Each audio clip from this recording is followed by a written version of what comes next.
Hi, welcome to the Phone Arena video review of the HTC Desire HD, the latest offering from HTC running Sense UI on top of the newest iteration of Android, Froyo. From the offset, it looks like it's going to be a multimedia powerhouse with its 4.3-inch screen and 8-megapixel camera.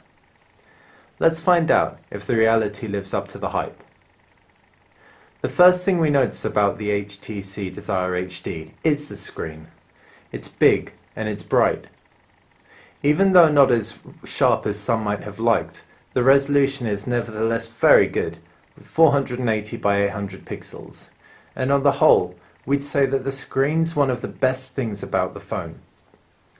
Colors on the Desire HD may not be as vibrant as on AMOLED screens, for example, and blacks aren't as black.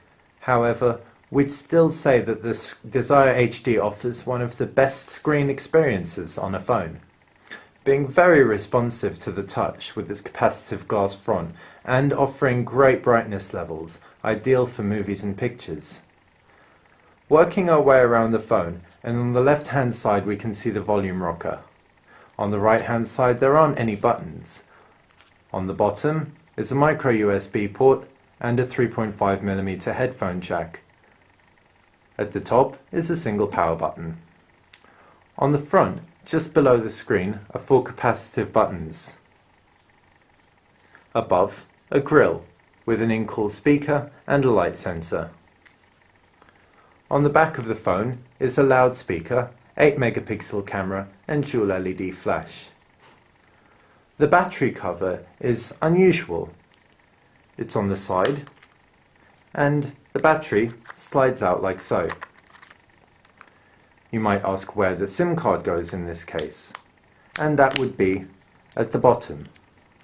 Just slide out the bottom panel and you have a SIM card slot and a micro USB card slot. Other reviewers have complained that these aren't as easy as traditional battery covers and SIM card covers, and we do agree. However, we have to applaud HTC for their innovation, as these do end up working pretty well. The only niggle would be that the bottom SIM card and memory card cover does have a very slight gap in between it and the body, and this could cause concern along the line after wear and tear. On the whole, with regards to build quality and size, the Desire HD feels very nice. The screen takes up a lot of the fascia with very little wasted space, so for a 4.3-inch screen device, it's not as big as it could be. It also fits comfortably in the hand with an ergonomic curve at the back and in the pocket. Most importantly, it also works very well as a phone and fits very well near your ear and to the mouthpiece. In turn, we're overall impressed with the styling of the Desire HD. The patchy design works very well with the different colors, and the size and weight also lend itself to great performance. Running Android 2.2 with the new and improved Sense UI laid over it, the Desire HD immediately looks familiar if you've used an HTC Desire before. Providing you with 7 home screens and a pinch to zoom functionality, everything looks very slick and transitions occur very smoothly. The custom widgets HTC provides are truly fantastic, offering bespoke utility out of the box. An example of this would be the calendar widget. This takes up an entire home screen, is perfectly formatted to the screen's resolution and size, and offers considerable functionality on the fly. On any home screen there are 3 icons. There's Menu, Phone, and Personalize. Press the phone button and you'll pull up the dialer. This is very responsive, provides haptic feedback and can be minimized to give you your call log in the background. Press Personalize and you're left with a menu giving you customizations with regards to wallpaper, themes, and skins. As you can see, HTC have provided quite a few options, and you can download more from HTC's online store. You also have access to the full range of Android wallpapers. Pull up the menu and you'll find HTC hubs immersed among Android's own. Taking a look at HTC's applications, These include car panel,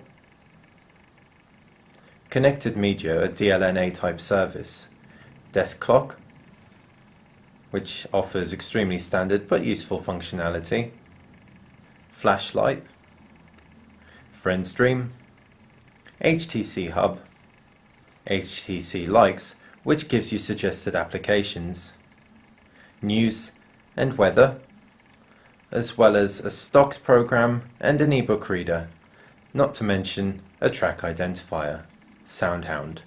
These all add tremendous out-of-the-box functionality to the phone.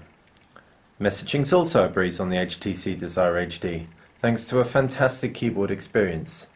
In portrait, the keyboard is perfectly used for one-handed usage. In landscape, we could comfortably use two hands.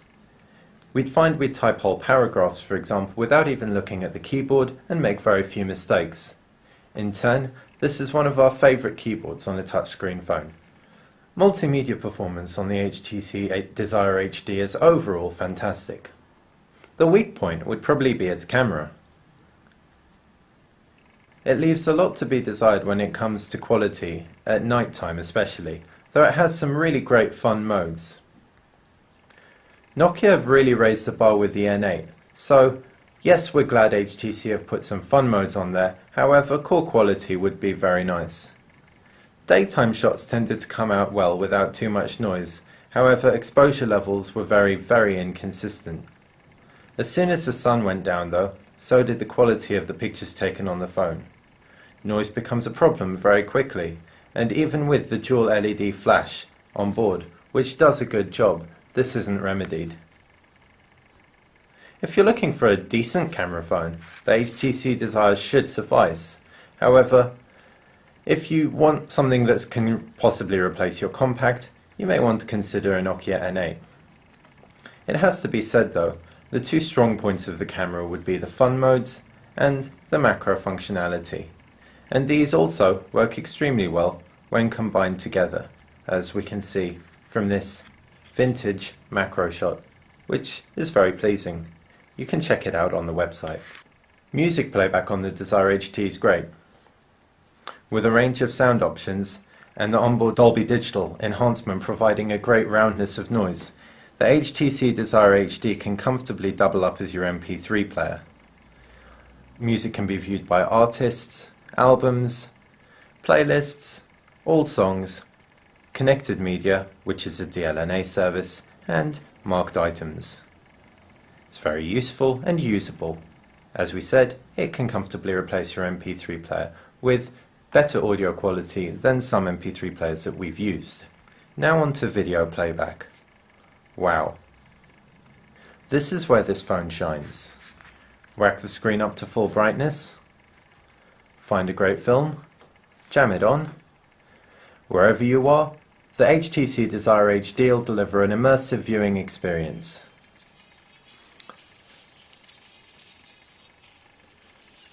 The image is smooth, it's very bright, and while the colours naturally aren't as vibrant as say on an AMOLED, we find that the brightness really is what counts when you're out and about.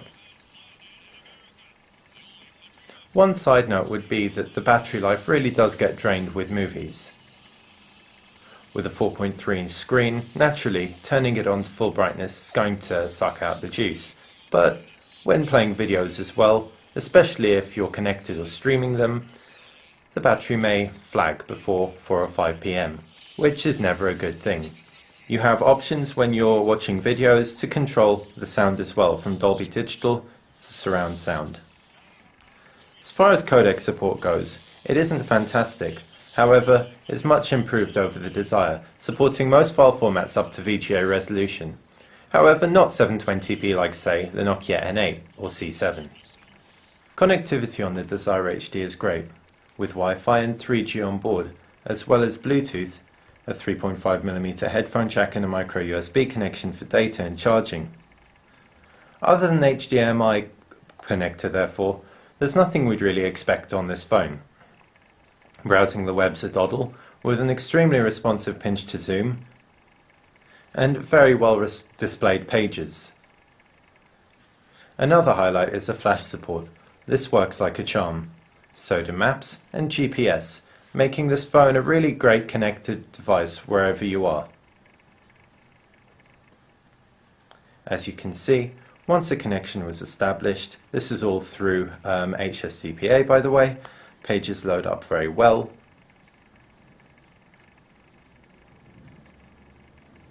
And browsing is very smooth, even when the page hasn't completely loaded yet. Performance on the HTC Desire is a mixed bag.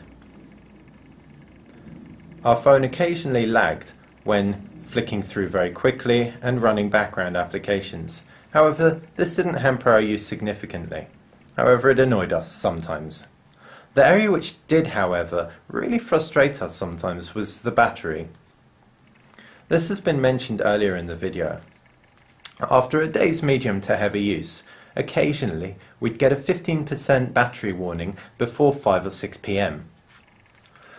This might not be acceptable for a lot of busy people who need to be connected for long periods of time on the go and don't have access to power on the fly. HTC and Android offer some remedies for this, such as the power saving toolbar on the home screen, the widget, and also in the settings there is a power saving, battery saving mode, as found on all Android handsets, which let you control what syncs and what doesn't.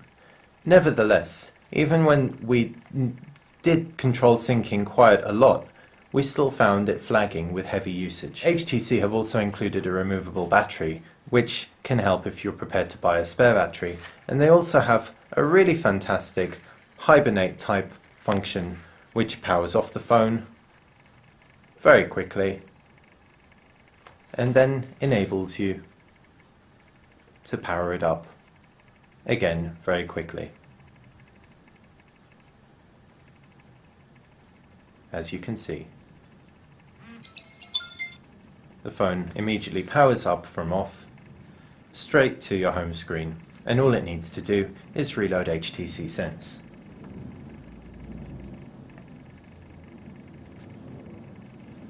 Not everyone will think to adopt these battery saving options, however, so the phone won't be for everyone. Overall, despite the battery, we're really impressed with HTC Desire HD's interface. It offers fantastic performance as well across the board for the most part, and is an extremely usable device. For the 4.3-inch screen, it's also not as big as we would have expected it to be, so in turn offers a considerable amount without too much sacrifice. To wrap up, the HTC Desire HD is a thing of beauty. However, it has its flaws. Its gorgeous, large, bright screen makes it a fantastic multimedia experience, and its build quality, for the most part, really enamored us. Sure, there are a few niggles, and one major issue, battery life. However, funnily enough, we didn't find it too difficult to look over these. While the hardware described has a lot more to do with it, it is Sense UI that really separates the Desire HD from the crowd. Its attractive, functional interface laid over the Desire HD's stunning, bright, responsive screen works extremely well. This phone comes highly recommended. However, if you're looking for an alternative, it would be worth considering the iPhone 4, which delivers a different OS and arguably better functionality, the Nokia N8 if you're looking for the best camera phone available, or the HTC Desire Z for Sense UI only with a physical slide-out QWERTY keyboard. If you're feeling very adventurous and like the form factor of the Desire HD, you could also consider the HTC HD7. Thanks for watching Phone Arena. This has been the video review of the HTC Desire HD. For more on this and other handsets, please visit phonearena.com.